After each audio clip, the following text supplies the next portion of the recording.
Hello everyone, class 9th के लिए subject civics chapter 4 चुनावी राजनीति।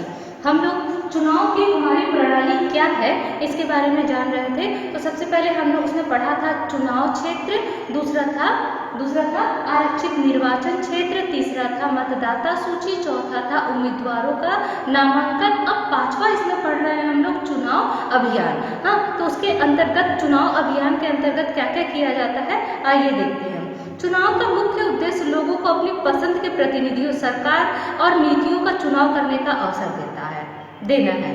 इसीलिए कौन प्रतिनिधि बेहतर है, कौन पार्टी अच्छी सरकार देगी या अच्छी नीति कौन सी है, इस बारे में स्वतंत्र खुली चर्चा भी बहुत जरूरी है। चुनाव अभियान के दौरान यही होता है, यानी जब चुनाव अभियान चला जाता है, उसके प्रचार किए जाते हैं, तब उसमें बताया जाता है कि कौन सी पार्टी अच्छी है, कौन सी पार्टी ने क्या काम किए हैं या क्या काम करेंगे, इसके बारे में उसके जरिए चुनाव अभियान के जरिए ही बताया जाता है।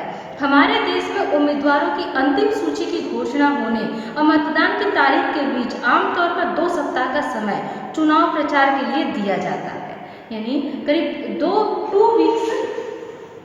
सप्ताह चुनाव प्रचार के लिए हमारे चुनाव के लिए दिया जाता, ताकि उम्मीदवार अपने प्रतिनिधियों, अपने मतदाताओं को अपने बारे में जागरूक कर सकें। इस अवधि में उम्मीदवार मतदाताओं से संपर्क करते हैं, राजनेता चुनावी सभाओं में भाषण देते हैं।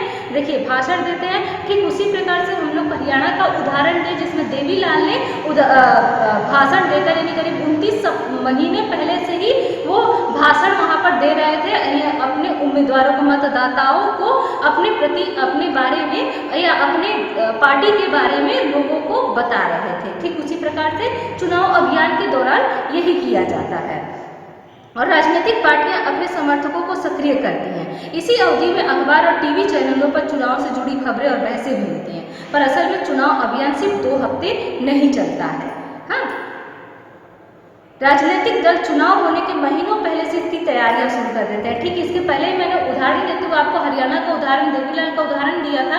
उसमें बताया गया था कि इसमें बताया गया है कि 2 सप्ताह में चुनाव प्रचार किया जाता है, लेकिन देवीलाल के उदाहरण में हमने देखा था कि वो 29 महीने पहले से, करीब 29 महीने पहले से करीब वो चुनाव के प्रचार में लगे हुए थे। यानी हम लोग अंदाजा लगा सकते हैं कि एक चुनाव के लिए 23 महीने हैं इसमें। हाँ, तो एक चुनाव के लिए वो लोग करीब 23 महीने, यानी 12 दूनी 24, लमसम 2 साल से वो प्रचार में लगे हुए थे। और चुनाव अभियान के दौरान राजनीतिक पार्टियां लोगों को ध्यान कुछ बड़े मुद्दों पर केंद्रित कराना चाहती है। वे लोगों को इन मुद्दों पर आकर्षित करती है और अपनी पार्टी के पक्ष में वोट देने को कहती हैं। आइए विभिन्न चुनाव में विभिन्न दलों द्वारा उठाए गए कुछ सफल नारों पर गौर करें। यानी मैंने पहले ही बताया है आपको कि वो अगर सत्ता में आ गए, यानी उम्मीदवार जो अपना चुनाव प्रचार कर रहा है, वो उम्मीदवार अगर सत्ता में आ गई तो वो क्या करेगी, यानी जनता के लिए क्या कर सकती है, क्या करने वाली है, ये उसके बारे में बताती है। तो देखिए क्या कर सकती है। अब इसमें बताया जा रहा है कि इसके पहले कुछ चुनावी हुए थे, उसके कुछ सफल नारों के बारे में यहाँ पर बताया जा रहा है। इंदिरा गांधी के नेतृत्व वाली कांग्रेस पार्टी ने 1971 के लोकसभा चुनाव में गरीबी हटाओ का नारा दिया था। पार्टी ने वादा किया था कि वह सरकार की सारी नीतियों में बदलाव करके सबसे पहले देश से गरीबी हटाएगी। यानी कुछ समय के पहले का अगर बताता है तो पहला इंदिरा गांधी के नेतृत्व में हुआ था, पहला नारा था गरीबी हटाओ। अब दूसरा ये देखते हैं 1977 में, और ध्यान दीजिएगा ये 1971 में हुआ था। अब 1977 की बात यहाँ पर की जा रही है। हाँ, तो 1977 में हुए लोकसभा चुनाव में जयप्रकाश नारायण के नेतृत्व में, पहला किसके नेतृत्व में था? इंदिरा गांधी के, और ये जयप्रकाश नारायण, इंदिरा गांधी वैसे कांग्रेस आ गया।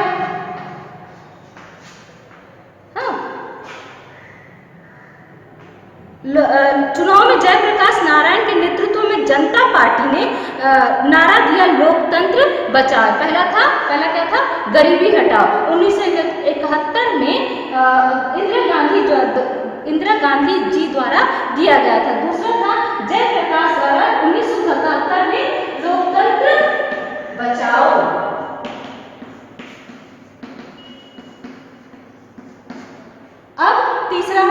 लोकतंत्र बचाओ पार्टी ने आपातकाल के दौरान हुई जातियों को समाप्त करने और नागरिक आजादी को बहाल करने का वायदा किया।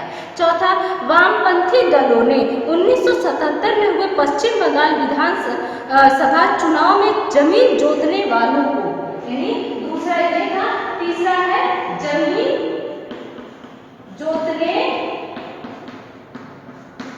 वालों को, यानी ये भी 1977 में हुआ था। किसने किया था? वामपंथी दल ने। अब चौथा, 1983 के आंध्र प्रदेश के विधानसभा चुनाव में तेलुगु देशम पार्टी के नेता एनटी रामाराव ने तेलुगु स्वाभिमान का नारा दिया। अब तेलुगु स्वाभिमान का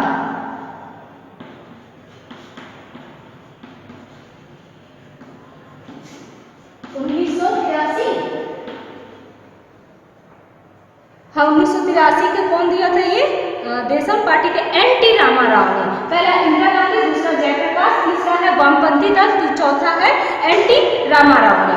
लोकतंत्र में राजनीतिक दलों और उम्मीदवारों को अपनी मर्जी के मुताबिक चुनाव प्रचार करने के लिए आजाद छोड़ देना ही सबसे अच्छा होता है, पर सभी दलों को उचित और समान अवसर मिले इसके लिए कई बार कुछ दखल देना जरूरी होता है। चुनाव के कानूनों के अनुसार कोई भी उम्मीदवार या पार्टी मतदाता को प्रलोभन देना, घूस देना या धमकी देना, यानी मैंने शुरुआत में ही आपको बताया था कि आर्थिक या सामाजिक रूप से मतदाता पर किसी भी प्रकार का कोई भी दबाव न डालना, उनसे जाति या धर्म के नाम पर वोट मांगना।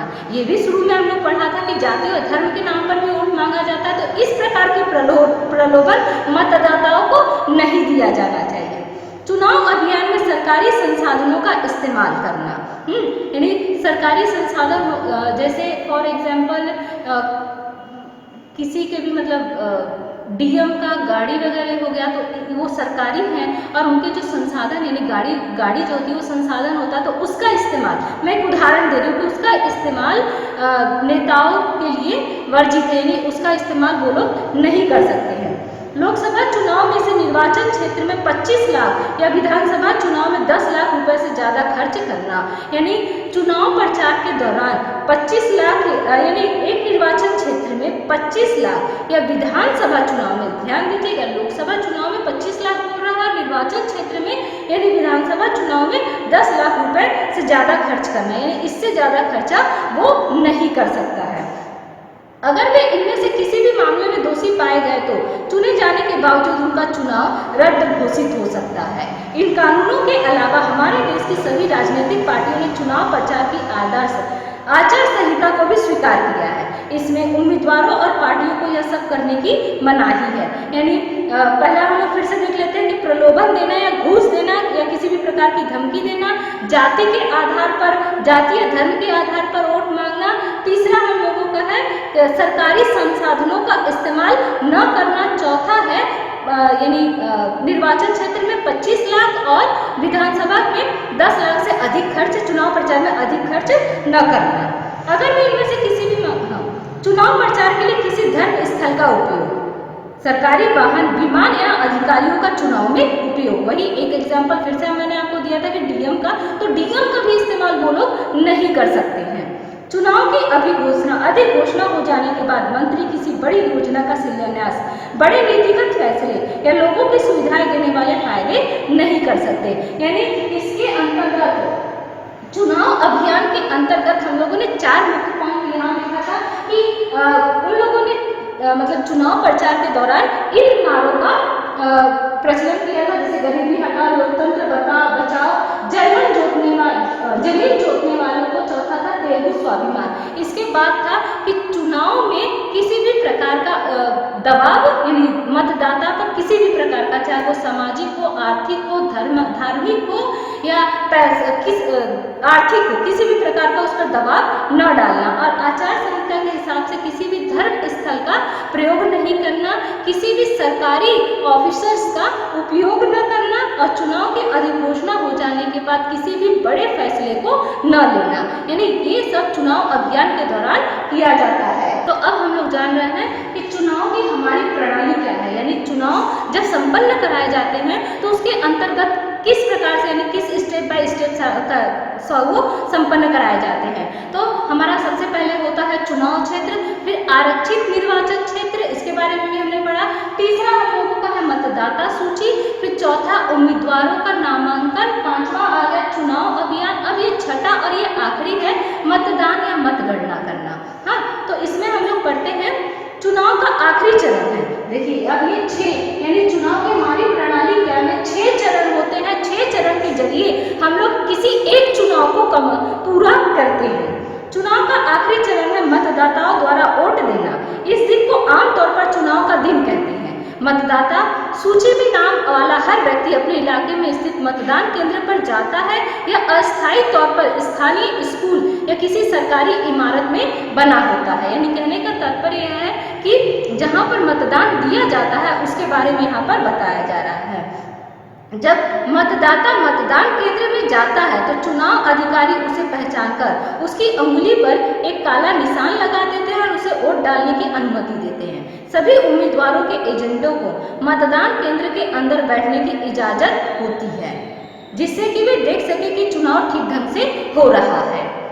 पहले मतदाता एक मतपत्र पर अलग अलग छपे उम्मीदवारों के नाम और चुनाव चिन्ह में से अपनी पसंद के उम्मीदवार के चुनाव चिन्ह पर मुहर लगाकर अपनी पसंद जाहिर करते हैं। अब मतदान के लिए इलेक्ट्रॉनिक वोटिंग मशीनों का इस्तेमाल होने लगा। मशीन के ऊपर उम्मीदवारों के नाम और उनके चुनाव चिन्ह बने होते हैं। निर्दलीय उम्मीदवारों को भी चुनाव अधिकारी चुनाव चिन्ह देते हैं। यानी मतगणना से पहले मतदान करने की प्रक्रिया बताई जा रही है कि किसी भी स्कूल में वो उस दिन के लिए यानी ऐसा दिन चुना जाता है कि जिस दिन स्कूल ना चले। हाँ, तो उस दिन मतदाताओं की जो सूची रहती है उस सूची के आधार पर वो वहाँ पर जाता है और वहाँ पर उसकी पहचान पत्र के जरिए उसकी पहचान कराने के बाद उसकी उंगली में काला निशान लगाया जाता है। उसके बाद उसे एक पत्र दिया जाता है जिसमें उसके यानी उम्मीदवारों के नाम और उस पार्टी का चुनाव चिन्ह होता है। तो जहाँ पर ऐसा होता है वो उस पर स्टैंप लगाकर वो पूरा करता है। अब वोटिंग मशीन के जरिए इस प्रकार का किया जा रहा है, यानी वोट डाला जा रहा है। मतदाता को जिस उम्मीदवार को वोट देना होता है उसके चुनाव चिन्ह के आगे बने बटन को एक बार दबा भर देना होता है। मतदान हो जाने के बाद सभी वोटिंग मशीनों को सील बंद करके एक सुरक्षित जगह पर पहुंचा दिया जाता है। फिर एक तय तारीख पर एक चुनाव क्षेत्र की सभी मशीनों को एक साथ खोला जाता है और मतों की गिनती की जाती है। हाँ, अब उसके बाद क्या किया जाता है कि जब वोट पड़ जाता है तो उसके बाद वो जो मतदाता यानी अगर पर्ची है तो पर्ची के बॉक्स में डाला जाता है उस बॉक्स को, और मशीन है तो उस मशीन को मतलब सुरक्षित करके एक जगह पे रख दिया जाता है और एक डेट दी जाती है। उस डेट में वो बॉक्स या वो मशीन ओपन की जाती है कि कितना किसको वोट मिला है। सभी दलों के एजेंट रहते हैं जिससे मतगणना का काम निष्पक्ष ढंग से हो सके। किसी चुनाव क्षेत्र में सबसे ज्यादा मत पाने वाले उम्मीदवार को विजयी घोषित किया जाता है। यानी निर्वाचन क्षेत्र में अगर किसी ने अधिक वोट पाया है तो उसे वहां का यानी उस जगह का विजयी घोषित कर दिया जाता है। आम चुनाव में अमूमन सभी निर्वाचन क्षेत्रों में मतगणना एक ही तारीख पर होती है। टीवी चैनल, रेडियो और अखबारों के लिए यह बहुत बड़ा अवसर होता है और वे इसकी खबरें पूरे विस्तार से देते हैं। कुछ घंटों की गिनती में ही सारे परिणाम मालूम हो जाते हैं और यह स्पष्ट हो जाता है कि कौन अगली सरकार बनाने जा रहा है। यानी अभी तक हम लोगों ने उसके मतगणना के बारे में पढ़ा है कि उसमें किस प्रकार के स्टेप्स होते हैं। यानी मतदाता जब केंद्र पर पहुंचता है तो वहां पर उसका परिचय जानकर लिस्ट में सूची में उसका नाम देखकर, यानी पहले तो चुनाव क्षेत्र निश्चित किया जाता है, तो निर्वाचन क्षेत्र होता है। अगर मतदाता सूची में उसका नाम है, हाँ, तो उसके आधार पर उसका परिचय पत्र जानने के बाद उसके उंगली पर काला निशान लगाया जाता है और जब काला निशान लग जाता है तो उसे एक पर्ची दी जाती है। मैं वोटिंग लिस्ट के बारे में वोटिंग मशीन के बारे में नहीं बताऊंगी, सिर्फ एक उदाहरण दे रही हूँ जिसके माध्यम से बता रही हूँ। तो पर्ची दी जाती है, उस पर उम्मीदवारों का एक तरफ नाम होता है और दूसरी तरफ उसका चिन्ह बना होता है। इसलिए ऐसा किया जाता है क्योंकि कुछ अशिक्षित लोग नाम नहीं पढ़ पाते हैं, लेकिन पार्टी के चिन्ह से वो पहचान जाते हैं। फिर उस पर एक मोहर लगाकर चिट्ठी रैप करके, उसको भी रैप करने का एक तरीका होता है, रैप करने के बाद उसे एक बॉक्स में डाल दिया जाता है।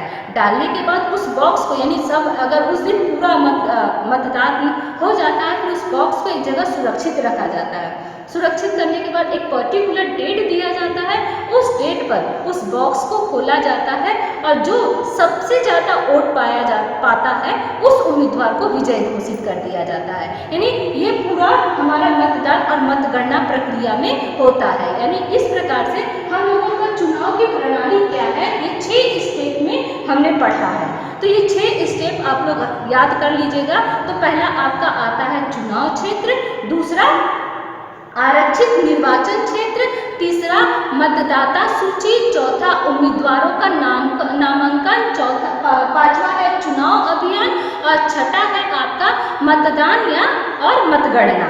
यानी ये 6 स्टेप में हमारा एक चुनाव संपन्न होता है। तो हम लोग अंदाजा लगा सकते हैं कि हमारी चुनाव की प्रक्रिया कितना ज़्यादा कठिन है। यानी हमें लगता है कि हम तो गए और चुनाव देकर वोट देकर चले आए, लेकिन एक चुनाव जब का जो प्रबंधक होता है, चुनाव आयोग, वो किस प्रकार से इन 6 स्टेपों में पूरा करता है।